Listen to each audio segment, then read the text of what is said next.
Voice, आज की आवाज। इंदौर में अवैध हथियार और मादक पदार्थ की तस्करी से जुड़े गंभीर मामले रुकने का नाम नहीं ले रहे हैं।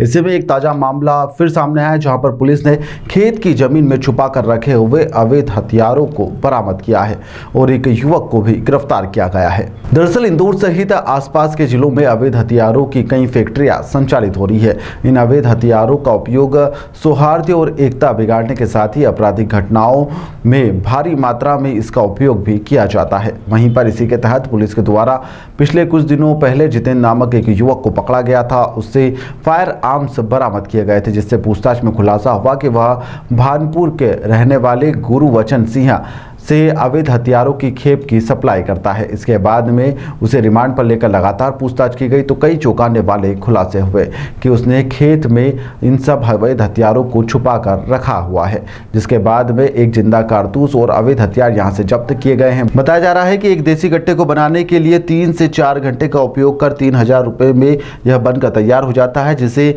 20,000 से लेकर 1 लाख रुपए कीमत तक बेच दिया जाता है। और इन अवैध हथियारों का उपयोग आपराधिक दुनिया में बदमाशों के द्वारा किया जाता है। फिलहाल पुलिस आगे की जांच पड़ताल में जुटी हुई है और कई अवैध हथियार बरामद होने की अभी और भी संभावनाएं जताई जा रही है। थाना क्राइम ब्रांच में एक आरोपी को पकड़ा है। इसमें घटना इस प्रकार थी कि एक राजस्थान का जितेंद्र नाम का व्यक्ति था, जो कि सिकलीकर जो कि भगवानपुरा से पिस्टल लेकर जा रहा था। तो पूर्व में लगभग 4 महीने पहले क्राइम ब्रांच के द्वारा उस आरोपी को पकड़ा गया और एक केस रजिस्टर्ड आर्म्स दर्ज किया गया। उसमें उसके द्वारा जो आरोपी था, जो राजस्थान का, जिसके पास से पिस्टल जब्त की गई थी, इसके द्वारा ये बताया गया कि उसने ये पिस्टल और अवैध जो हथियार है वो गुरुबचन सिंह से, जो कि भगवानपुरा थाना भगवानपुरा के अंतर्गत धूलकोट का रहने वाला है, जो कि जिला खरगोन पड़ता है। तो उस पर से वो आरोपी नामजद था। उसकी तलाशी के लगातार प्रयास किए जा रहे थे और उस तलाशी के प्रयास में सब इंस्पेक्टर ओपी तिवारी और विजय चौहान की टीम के द्वारा लगातार क्राइम ब्रांच ने इसमें पूर्व 3 दिन पहले गुरुबचन को पकड़ा भगवानपुरा से, और उसके कब्जे से 2 वेपन्स और मिले थे, 2 पिस्टल मिली थी और उनसे पूछताछ की गई। 5 दिन का पुलिस रिमांड लिया गया और पूछताछ की गई तो उसने बताया कि उसके घर के पीछे जो खेत और जंगल बना हुआ है उसमें उसने कुछ वेपन्स और बनाए हैं जो कि उसने गाड़ दिए हैं। एक वेपन बनाने में उसको लगभग 3.5 से 4 घंटे लगते हैं और लगभग 2,500 से 3,000 रुपये उसको खर्च होते हैं, जिसको कि वो लगभग 15 से 20,000 और 25,000 तक पिस्टल को बेचते हैं और कट्टे को 8 से 15,000 के बीच में बेचते हैं।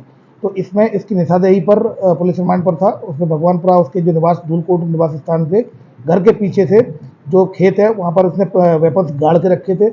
उनमें आज 6 वेपन्स बरामद किए गए हैं, जिसमें 4 देसी कट्टे मिले हैं और 2 देसी पिस्टल मिली हैं। इन सब से जब्त कर लिया, गुरुबचन से जब्त कर लिया गया है। इसका पुलिस रिमांड भी खत्म हो रहा है। इसमें कुल मिलाकर इस पूरे प्रकरण में 9 वेपन्स जब्त किए गए हैं। एक जितेंद्र जो कि राजस्थान का था, इसके बाद गुरुबचन को पकड़ा तो 2 वेपन्स जब्त हुए थे और गुरुबचन ने फिर ये बताया कि उसने और भी वेपन्स बनाए थे, जो कि इसकी निशानदेही पर 6 वेपन और जब्त किए गए। तो कुल मिलाकर 9 वेपन जब्त किए गए हैं और अब इसको माननीय न्यायालय के समक्ष पेश किया जा रहा है।